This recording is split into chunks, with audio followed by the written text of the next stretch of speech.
Hi friends, this is MD Waseem. Welcome to my channel Waseem academy. Friends, आज हम लोग देखेंगे उर्दू के इस सीरीज़ में मीर तकी मीर के बारे में कुछ इंपॉर्टेंट पॉइंट्स। अगर आप लोग चैनल पर हैं तो प्लीज़ सब्सक्राइब द चैनल और बेल आइकन को हिट करना ना भूलें लेटेस्ट अपडेट के लिए।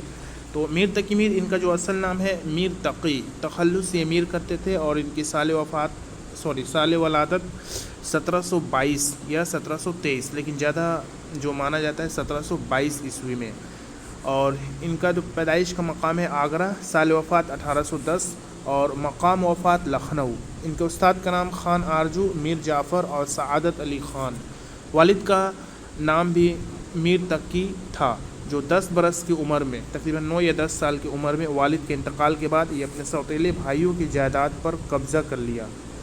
इंतकाल के बाद सौतेले भाइयों ने इनके जो वालिद के जो जायदाद थे उन पर कब्ज़ा कर लिया और ये तंगदस्त हो गए। तंगदस्ती और मुफलिसी से परेशान होकर सिराजुद्दौला अली ख़ान आरजू के पास पहुँचे।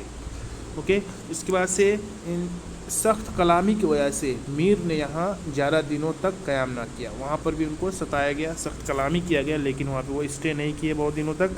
शायरी का शौक़ बचपन से ही था।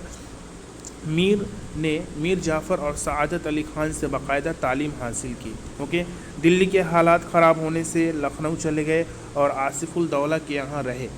ओके, और वहीं ज़िंदगी गुजारी।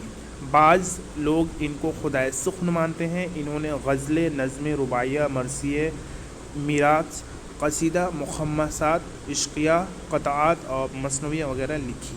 ओके, तो इनको गमे दर्द का भी शायर कहा जाता है और ये अपनी ज़िंदगी में बहुत स्ट्रगल किए हैं। तो एक छोटा सा ये डिस्क्रिप्शन था अबाउट मीर तकी मीर के बारे में। आज की वीडियो में बस इतना ही, मिलते हैं नेक्स्ट वीडियो में। Thank you friends, thanks.